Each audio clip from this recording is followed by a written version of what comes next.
The following half-hour show is a paid political program and is not endorsed by this station, management, or staff. The following program is brought to you by Excalibur Insurance Management Services. First of all, I'd like to welcome you back to the Volpe Report for the fall season and hope you had an enjoyable summer with your families. I have to confess, even though I'm an old guy now, I still get the same feeling I did as a kid when Labor Day comes around. Of course, it's bittersweet. Summer's over and belongs to memory. But as always, life goes on and each fall brings with it new challenges and opportunities. We look forward to bringing those to you on the Volpe Report. With that in mind, we are thrilled to be able to bring you the United States Speaker, Mike Johnson, arguably the second most powerful man in the country, and in fact, second in succession to the president. He will be joined on today's show by Volpe Report's most frequent guest, United States Congressman Dan Meuser, and our freshman in Washington, who is already leaving an indelible mark, U.S. Congressman Rob Bresnahan. As they have been frequent guests, you are already familiar with their backgrounds. Speaker Johnson hails from Shreveport, Louisiana, the oldest of 4 children. He was a graduate of Captain Shreve High School and then went on to LSU, otherwise known as Louisiana State University, earning his degree in business administration. He then went on to law school, graduating from Louisiana State's Paul M. Herbert School of Law with a Juris Doctorate degree. He then passed his bar and became a lawyer. The Speaker was a constitutional lawyer of some renown, serving as legal counsel for the Alliance Defense Fund, as a socially conservative advocacy group that supports constitutionalism. Johnson then went on to found Freedom Guard, a nonprofit law firm engaged in religious liberty litigation. He is a professor at Liberty University, teaching classes at its Helms School of Government. It's rather amazing to think he does all these things while being the Speaker of the House of the United States.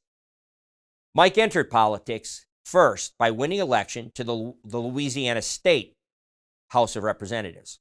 After only one term, he was elected to the United States Congress in 2016 and is currently in his 5th term. To say his rise was meteoric would be a drastic understatement.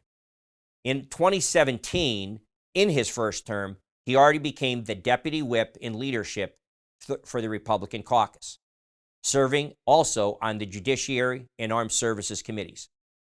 Then, on that fateful day, after the former Speaker, Kevin McCarthy, had been deposed, Mike Johnson was elected as one of the youngest and the earliest to actually become Speaker.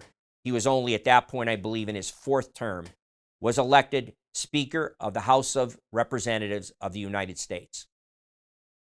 Mike and his wife Kelly have 5 children, and he describes himself as a Christian first and foremost. We think you will enjoy today's show as we discuss President Trump's big, beautiful bill, and no one was more responsible for getting it across the finish line than Speaker Mike Johnson. We'll also tell you the truth about what the bill actually does, which bears no resemblance to the lies the Democrats are telling you about it. This is the Volpe Report, a weekly news and political interview show examining the latest local, state, and national issues with Chuck Volpe. Insightful, informative, controversial, the area's premier political talk show, the Volpe Report. Mr. Speaker, thank you for making time in your amazingly busy schedule to join the Volpe Report and speak to the people of Northeast and Central Pennsylvania. Of course, we're here with 2 of your colleagues, indispensable contributors to democracy. To my immediate right, freshman Congressman Rob Bresnahan, and more senior, 4th term U.S. Congressman, my dear friend on a personal level, Dan Meuser. As you know, one of the reasons I had asked for you to come and do this show is they have both, along with their friend Ryan McKenzie a little to the east, been subject to unprecedented attacks. In fact, Rob, you remember, right after I was in Washington for the swearing in on January 3rd, the following Monday they started attack ads on him. He had just been sworn in. So for you to tell people the truth about the big, beautiful bill, which I'll get to in a second, is really important for people to hear But having said that, I want to congratulate you on really a miracle on the level of, and I know you're a spiritual man, but rivaling, and I hope I don't blaspheme, but rivaling the loaves and the fishes with what Jesus Christ did. He fed the multitudes with it. That's kind of what you have effectively done. Well, hey, Chuck, thanks so much. It's a great delight to be with you. And I know you've got such a huge influence and voice in that region of the country and really around the globe because everybody can tune in now. And that's the beauty of technology. But you're sitting next to two of my favorite people in the world and Ryan McKenzie as well. Rob Bresnahan and Ryan were 2 of 5 seats last election cycle. We flipped from blue to red because they're extraordinary candidates. They are working, they roll up their sleeves every day, go to work for the people of Pennsylvania and the people of America, and they're just doing an incredible job. And Dan Meuser is one of my favorite people in the world. I've been serving with him for several years now. He is just excellent at everything he does. He could serve in any office in America. They almost pulled him into the cabinet, and I had to beg the president not to take him from us. Okay, so he is super talented. These 3 guys represent Pennsylvania as well as anybody has in the history of that great state, and it is a long and beautiful history. So thank you for sending them to us. They are a key part of this. I just want to say, you know, the one big beautiful bill really was a bit of a miracle to pull off, but we never doubted it. I mean, these 3 guys and I, we set our course. We had the vision to do this. We actually began work on this more than a year ago, anticipating that President Trump would win the White House again and we would have unified government. We'd have a majority in the Senate and the House. But we also knew, because of gerrymandering and redistricting, the era we're in, that those majorities would be small. So we planned very carefully, very methodically for a giant reconciliation bill where we could do the entire America First agenda almost in one piece of legislation. It seemed audacious, it seemed impossible, but we got it done. It was a full team effort. And just real quickly, highlights, these guys have been out telling everybody what's in it. This bill is for the American people. It's geared for hardworking American people who have been struggling the last 4 years before this last election because of the Democrats being in charge. And they destroyed every metric of public policy. So we had a lot to fix. But in this bill, you know, we have historic tax cuts and permanency on that. So everybody has, they can plan for the future. They have stability and certainty going forward. We have historic savings and deficit reduction. We save more money in this bill for the taxpayers than ever in history. Almost $1.7 trillion in savings, where we're cutting fraud, waste, and abuse out of the government. And then you go forward and you look at all the features. Border, we put a historic investment, the biggest investment in border security in generations in this bill. We're returning to American energy dominance, which will be great for the state of Pennsylvania and all Americans. You've got peace through strength. We're investing appropriately in the military and in our defense capability because we're in a big contest with China, Russia, Iran, and North Korea and everybody else right now. And you just go down the line. We could tout that all day long, but your point is great, and I want to yield back to these 2 exceptional spokesmen as well to add. But what we also did in this bill was the moral and important and right thing, and that is to shore up programs like Medicaid that had been imperiled in recent days because Medicaid has been abused. The fraud, waste, and abuse in the program and in the SNAP program is outrageous. So we introduced work requirements. What a concept. But we're proud to go into any town hall in any district in America and explain what we did and why it helps everyone. And everyone, once they know the true facts, Chuck, to your point, they nod in agreement and say, thank you so much. And that's what we'll be doing all the way up to the midterm election in 2026. We're excited to tell the story. Well, you've just done a wonderful job. I'd like to turn first, based on seniority, to Dan to talk about and comment. You made a point off camera, and I think we'll let the speaker address it, about how people are worried about that their young niece with autism is going to lose their health care coverages. So, Dan, why don't you address that with the speaker and let him answer? Yeah, I will. And Speaker, you're a great friend. You're a great friend to, well, pretty much 100% of the, or 99.9 anyway, of our conference. And the reason that is because he's built trust, not just for building trust in all of us, but as well putting trust instilled in the American people. And the relationship that he has developed with the President of the United States is built upon trust. And that's where the synergy comes from. That's why we're taking care of business and able to do the right thing, have a pro-growth bill, that has savings associated with it, that does all the things we said it was going to do.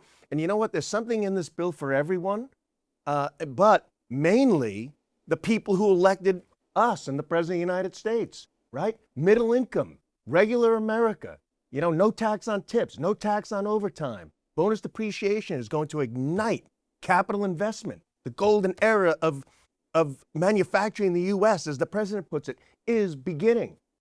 And I want to just finish with this if I can. Sure. Rob Bresnahan has come into the U.S. House. He's a fighter for his district. He knows when to be a team player. He has a great relationship with our leadership. The guy's smart. He works super hard. He cares as much as anyone. We're lucky to have him. And the people within your district will understand how you fought, particularly for rural hospitals.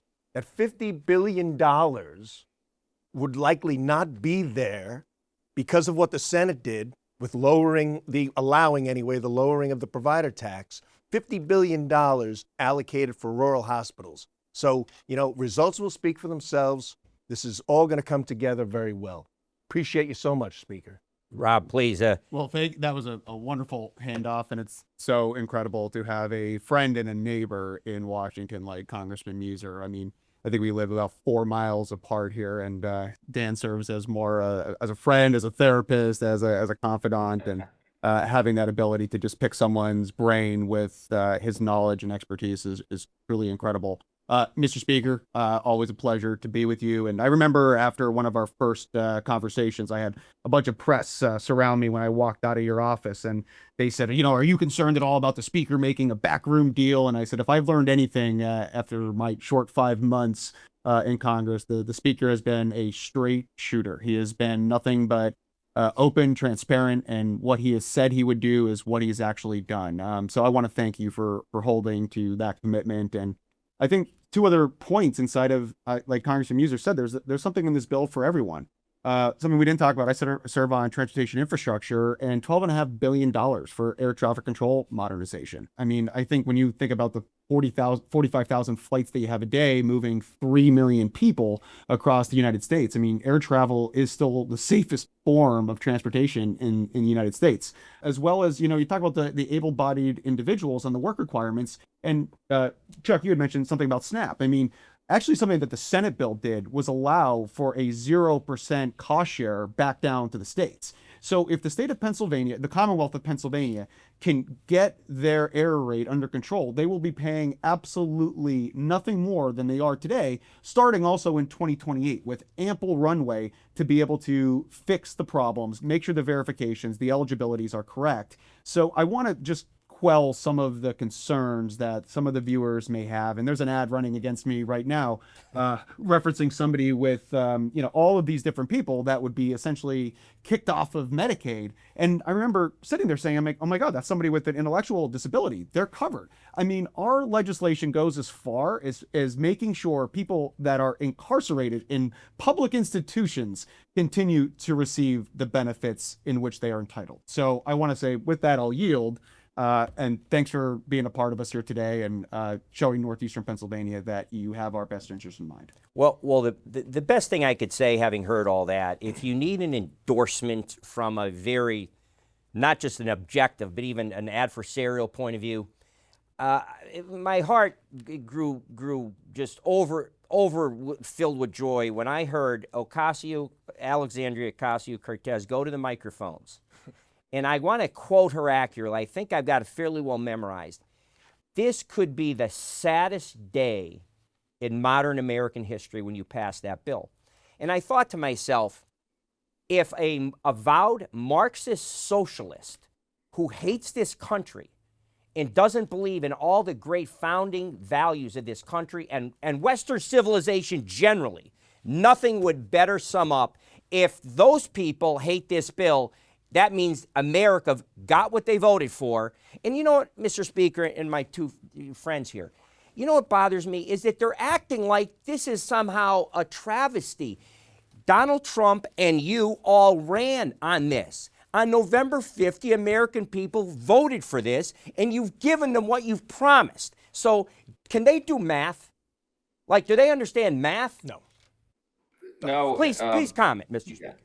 Well, look, they're in full panic mode for a reason. The Marxists are terrified because we've just delivered on the promises we made to the American people, as you all said. And the America First agenda is no longer just an agenda, it's now the law of the land. And that makes the people on the far left, uh, they're terribly disturbed because they know what this is going to mean for the American people. Now, remember, this is not based on theory or groundless hope. We did this already. After the first 2 years of the first Trump administration, we achieved the greatest economy in the history of the world, not just the US. And all boats were rising. Why? Because we cut taxes and we cut regulations. Well, we just did it again, but this time on steroids. So just think of what we achieved here. This goes right to the heart of the Marxist idea that supposedly they're for the people, they're for the government. It's the opposite. After the first 2 years of the Trump administration, the lowest 20% of wage earners in the US had their lowest tax rate in 40 years. We just made that permanent.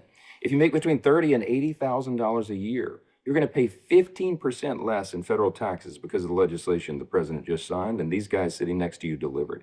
This bill was written for lower and middle class, hardworking American people, and they are the ones that are going to feel the great benefits of that. So we did everything we did in the first Trump administration before COVID, but we expanded it dramatically. And as Dan said earlier, all these great pro-growth policies are going to be jet fuel to the U.S. economy. Wages are going to rise. Job opportunities are going to be expanded dramatically. Everyone will be able to climb up to the next rung on that ladder, and they'll be feeling those effects before the midterm elections in 2026. Look, I want to say, and these guys know very well, we have to defy history to grow the majority in 2026 because there's only twice in U.S. history in the last 90 years that a sitting president has picked up seats for his party in that first 2-year cycle after he's elected. But we're going to do it this time. Absolutely. I'm convinced because not only did we have a demographic shift in the last election in 2024 with a record number of Hispanic and Latino voters, Black and African American voters, Jewish voters, union workers, all these demographics that came to the party. Now we're delivering for those people. They'll stay with us. And we also have the most favorable election map that we faced in decades because as we're talking today, there's 13 House Democrats sitting in districts that President Trump won. There's another 21 House Democrats sitting in districts he came within 5 points of winning.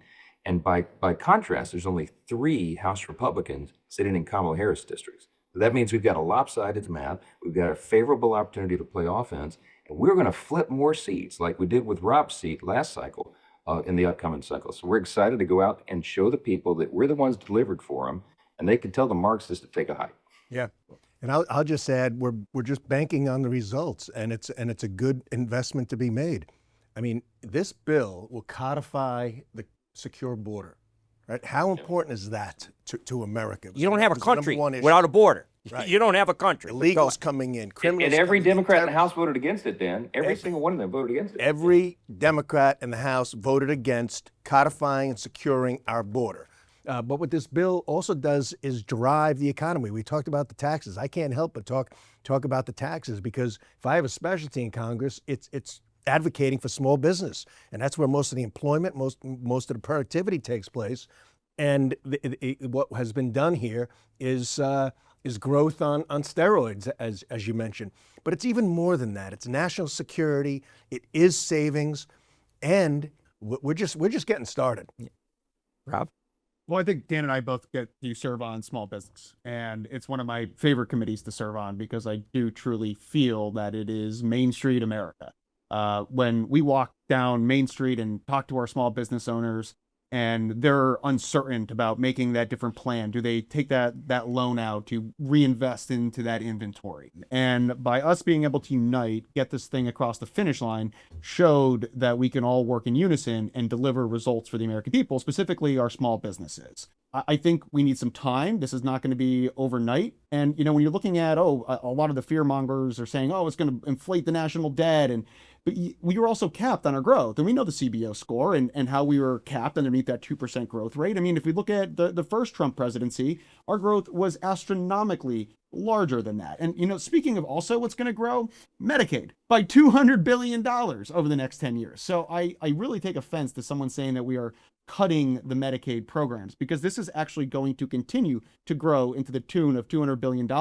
And our economies, our small businesses, and our working families are also going to win because of this piece of legislation. And Mr. Speaker, I'd like to add one thing to your forecast about good weather ahead for the Republicans at the midterms. You forgot one number, though, that I remembered, and that is this: 21. 21% is the approval rating of the Democratic Congress. It's the lowest in their party's history. They said, some of them, this is the greatest transfer of wealth ever from middle working class Americans to billionaires. So they're claiming what this bill does. Please tell them the truth about the bill. Yeah, as usual, what they say is exactly the opposite of the truth. This is demonstrable. We can show this. Just go read the bill. Most of them did not. I'm quite certain almost all the Democrats did not read the legislation. They just railed against the concept of it. I mean, they were running ads against the bill before we even drafted it. They didn't even know what was going to be in it. So they're using the same tired old talking points that are not working. I mean, Chuck, you made a great point. They're at their lowest approval rating in history. At the same time, we, House Republicans, literally have our highest approval rating in 40 years. And the last poll that we saw, and you can Google the headlines, there's lots of talk about it, but that was a week before we completed our mission and passed the One Big Beautiful Bill. So people now are going to be feeling the effects of that, and our approval rating will continue to go higher. We are doing what we said we were going to do, as Dan and Rob were talking about, and people appreciate that. But look, Democrats are on exactly the wrong side of everything. They're lying about the bill. They're lying about the effects of the bill. They're lying about what they truly represent. But as John Adams reminded us, facts are stubborn things, and we've got them on record. I mean, they are voting over and over and over for the craziest things imaginable. And their public comments are just off the charts. They are assaulting law enforcement. They are attacking ICE agents instead of standing for the rule of law. I mean, the border was the number one issue in the last election cycle. They're on exactly the wrong side of that. The people are going to be able to see which party represents them and their interest and which party is delivering for them and their families. And that's going to be a very simple message for us to deliver on that election cycle. I'm telling you, this is not your grandfather's Democratic Party. I mean, when I grew up as a kid in Louisiana, I didn't even know a Republican. We were, those yellow or blue dog Democrats down in the deep South. And I grew up in that environment, but that party doesn't exist anymore. I mean, the party of John F. Kennedy is dead. Far left. They truly are Marxists, and they left the American people behind. The party of John F. Kennedy is dead, which inspired my father before me and me to become Democrats. Mr. Speaker, I was one for 45 years. But real quick, I know we're running out of time, and I appreciate your time. One last thing that we haven't talked about. This is like you've just scored 40 points and won the national championship, but next season is going to roll around, and you have 2 years left, of course. Well, you have 3 years really left. So what do you do before midterms in the second half of your first part?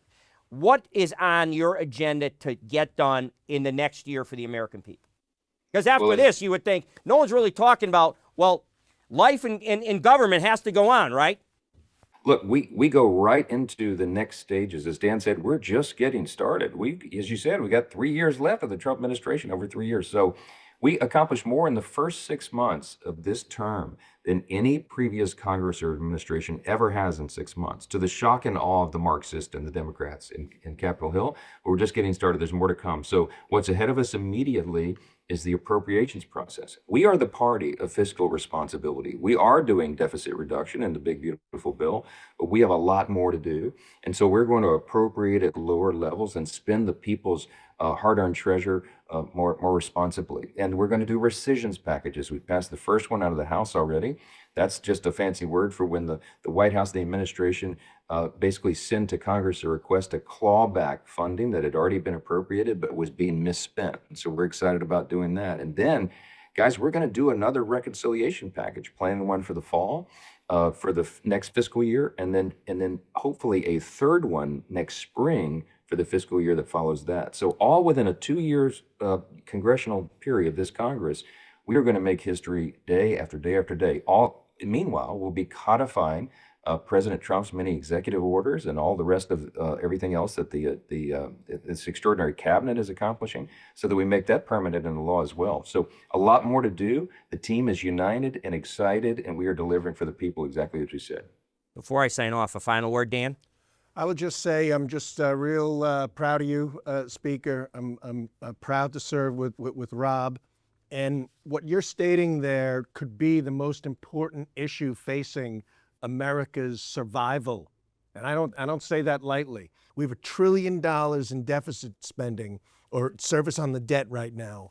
That is coming down. We made some important strides, but we still have work to do to correct course and bring accountability, transparency, so the American people's tax-paying dollars go to the right place. And I'll just say it quickly.